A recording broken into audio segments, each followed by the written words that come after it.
Bonjour à toutes et à tous. Aujourd'hui, nous recevons Marianne Langlais. Marianne Langlais est à l'origine d'un tarot, le tarot Néo. C'est un tarot qui lui a été transmis par l'océan Pacifique lors d'un de ses voyages à Tahiti. Bonjour Marianne, avant de commencer, pourrais-tu te présenter ?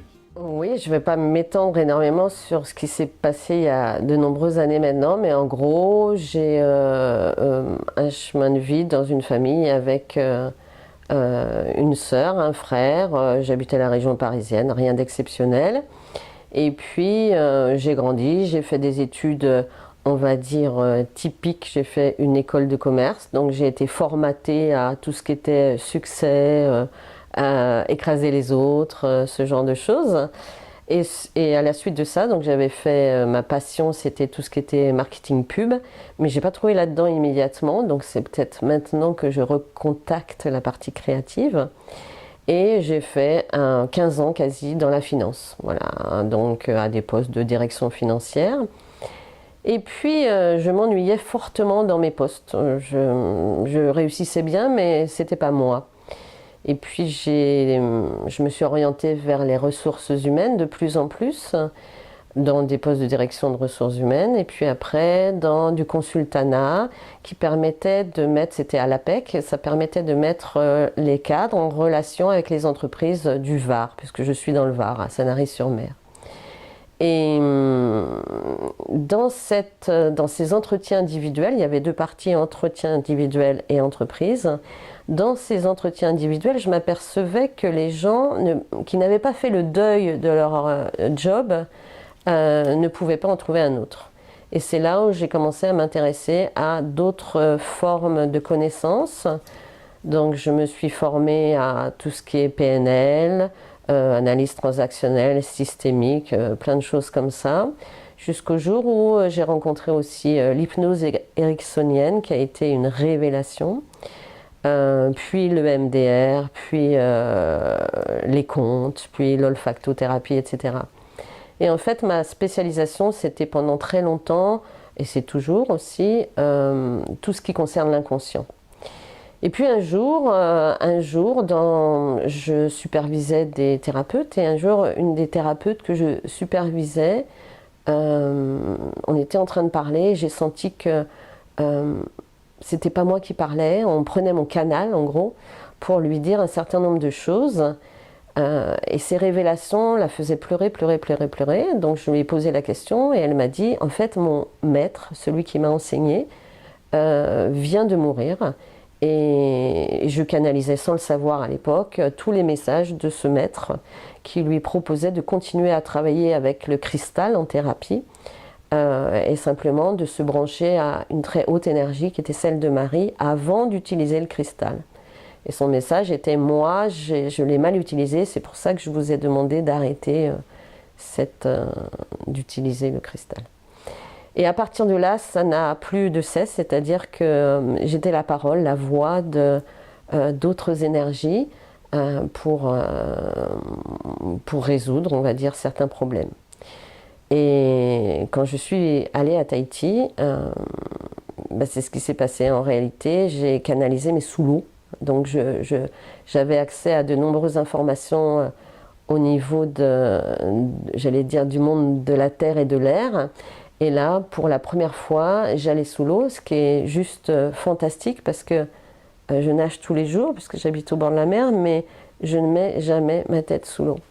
Et là, j'ai passé un temps fou sous l'eau, puisque j'y ai canalisé, j'ai eu 3 grâces, j'appelle ça des grâces. Et c'est ces grâces qui, quelques mois après, j'ai reçu un message en me demandant de créer ce tarot de l'océan. Voilà. Alors tes capacités de canal, de médium, tu en as pris conscience quand ?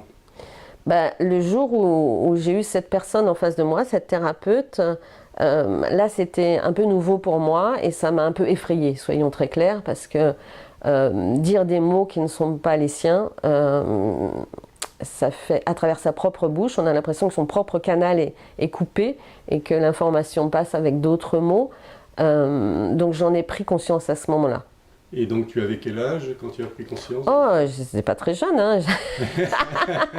J'avais peut-être, je ne sais pas, quel âge j'avais, parce que ça fait peut-être environ. Ouais, ça doit faire une quinzaine d'années. Donc, d'accord, très bien.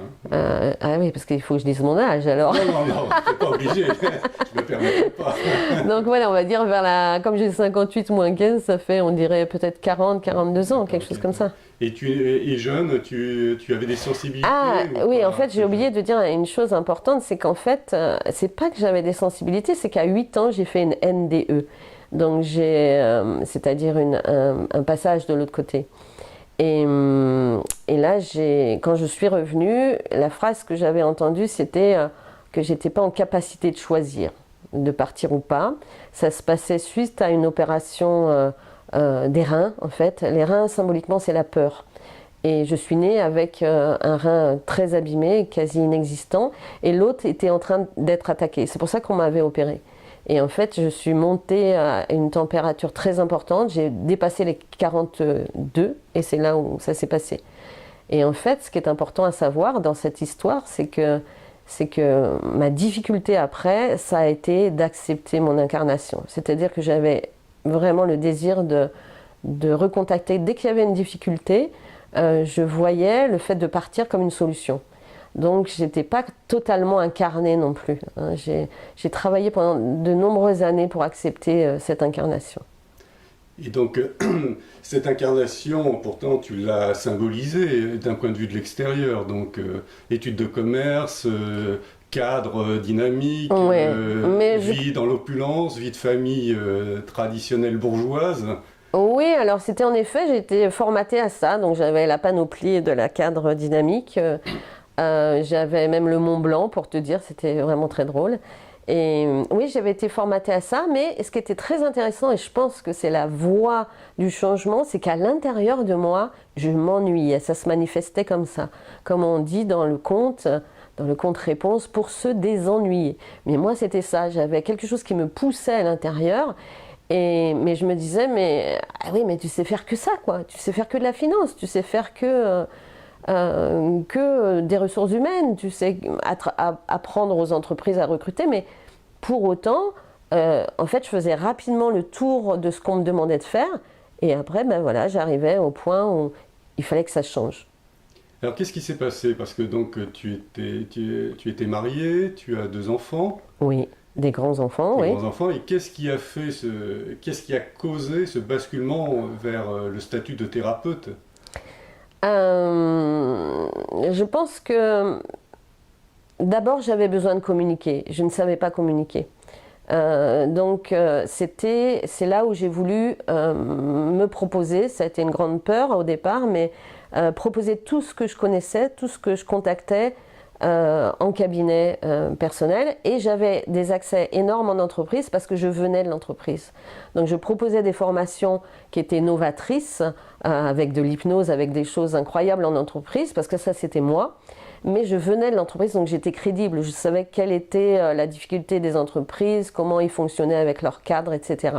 Donc je pouvais intervenir en groupe, en collectif, et puis après en individuel. Et puis au fur et à mesure du temps, je me suis aperçue que c'était un moyen aussi pour les gens de l'entreprise d'avancer sur eux après. Parce qu'ils ressentaient à ce moment-là, pareil, l'envie, l'élan d'aller vers quelque chose d'autre. Et du coup, ils venaient me voir après, en privé, et ça avançait comme ça. C'était pas nécessairement dans le cadre, dans l'entreprise, mais c'était souvent après les formations que j'avais proposées. Donc, en gros, vu que tu avais une crédibilité dans l'entreprise, tu as pu faire accepter que l'être humain était un maillon très important dans l'entreprise quand il était sur son chemin de vie, quand il faisait des choses. Voilà, tout à fait. Absolument. C'était donc, ça, en fait, ma force. Parce qu'à l'époque, les thérapeutes étaient thérapeutes, mais étaient dissociés de l'entreprise. Et moi, j'avais le langage de l'entreprise pour proposer mes formations et savoir ce que je proposais. Mais je changeais ces formations qui étaient un peu... Moi, j'avais été en tant que cadre ennuyée par ces formations. Quand on me faisait une formation de la gestion des conflits, c'était pas très drôle, quoi, ou gestion du temps, ou je ne sais. Donc j'avais mis cet aspect complètement inconscient, parce que c'est l'inconscient qui gère pas mal de choses, surtout en entreprise. Je l'avais mis en évidence, et de façon ludique parce que c'est ma façon d'être. J'aime rire, j'aime que ça soit joyeux. D'ailleurs, le dauphin, dont je parlais ce matin sur un tirage que j'ai fait, c'est exactement ça, c'est la joie.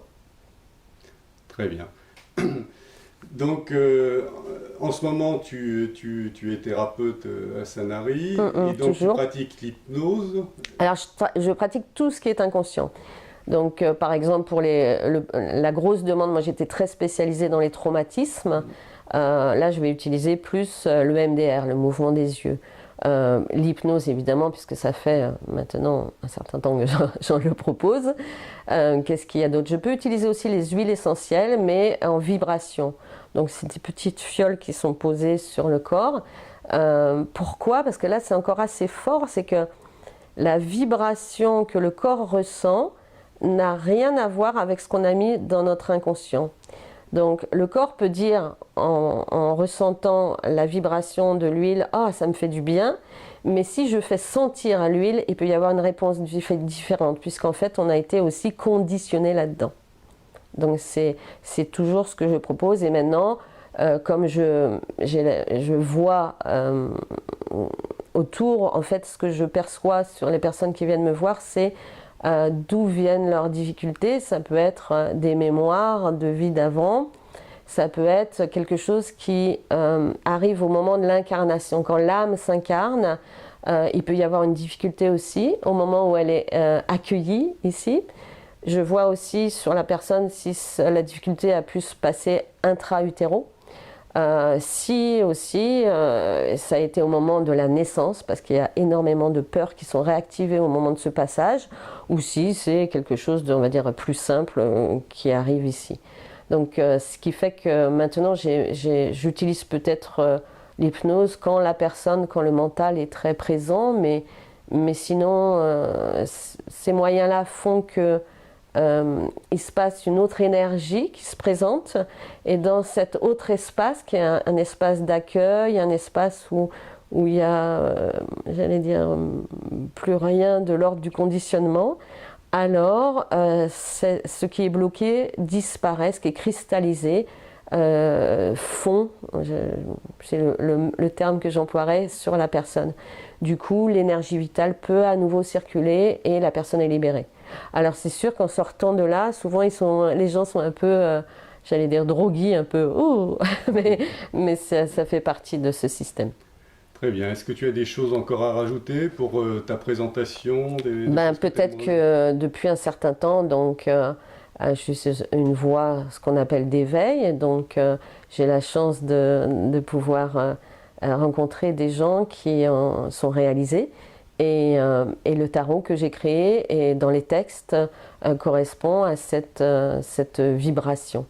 Donc il devait être très beau parce que justement la beauté amène aussi à cette ouverture et à cet amour de soi aussi. Donc il est doré, il est tatoué parce que ça a été quelque chose que j'ai vraiment beaucoup aimé à Tahiti. Alors ça, on va en parler tout à l'heure, parce que là, maintenant, on va passer sur la deuxième partie. Tu vas nous raconter comment tu as canalisé ce tarot.